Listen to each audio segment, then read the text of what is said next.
کله چې تاسو په ټیک ټاک باندې په فیسبوک باندې یا په یوټیوب باندې سکرولینګ کوئ او یو ویډیو تاسو مخې له راشي هغه ویډیو تاسو خوښه شي هغه ویډیو تاسو چې دغه ویډیو زه سره ډاونلوډ کړم او دا ویډیو چې دا زما ګیلري ته راشي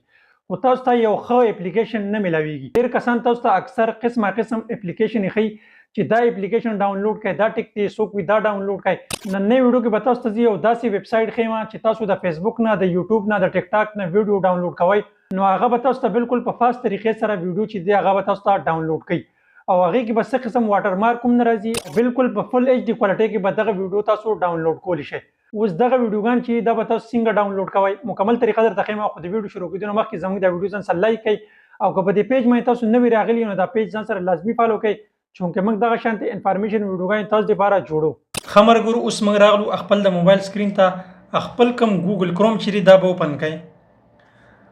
ګوګل کروم چې کله تاسو اوپن کړئ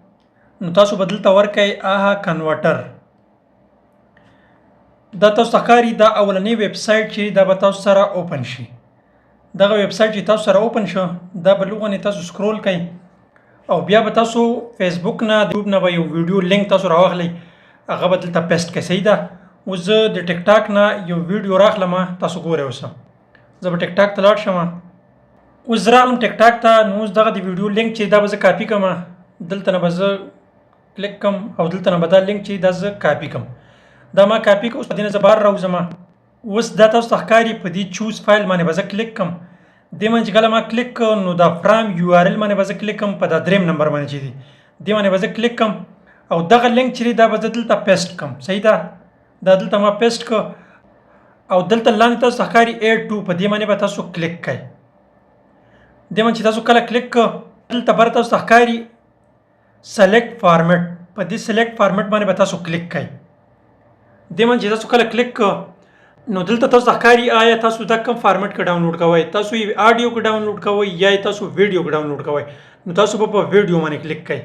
په ویډیو باندې تاسو کله کلیک کړ نو دې کې تاسو د څلور فارمیټه به تاسو ته شو شي تاسو په MP4 په فل ایچ ډي کوالټۍ کې بغیر د واټر مارک ډاونلوډ کوئ یا تاسو په MP4 نو واټر مارک باندې یا په واټر مارک باندې ډاونلوډ کوئ نو دا فرست نمبر باندې تاسو ته ښکاري MP4 HD نو واټر مارک دې باندې به تاسو کلیک کړئ دې باندې تاسو کله کلیک کړ بیا دغه تیر نشان تاسو ښکاري په دې تیر نشان باندې به تاسو کلیک کړئ دې باندې تاسو کله کلیک کړ نو دا تاسو ګورئ اوس دا ویډیو تاسو ګورئ تاسو وکتل د سکندونو حساب سره هغه ویډیو بغیر د واټر مارک زمونږ ګیلري ته ډاونلوډ شله نو دغه طریقې سره تاسو د فیسبوک نه د یوټیوب نه د ټیک ټاک نه د انسټاګرام نه یا د ټویټر نه تاسو ویډیو فل ایچ ډي کوالټۍ کې ډاونلوډ کولی شئ امید لرم چې دا ویډیو به ستاسو خوښه شوي که چېرې دا ویډیو ستاسو خوښه شوي ده خپلو ملګرو سره لازمي شیر کړئ او د دغه شانتې انفارمیشن دپاره زموږ د پیج ځان سره لازمي فالو کړئ د نوي ویډیو لپاره موږ له راکړئ اجازت د لوی الله په امان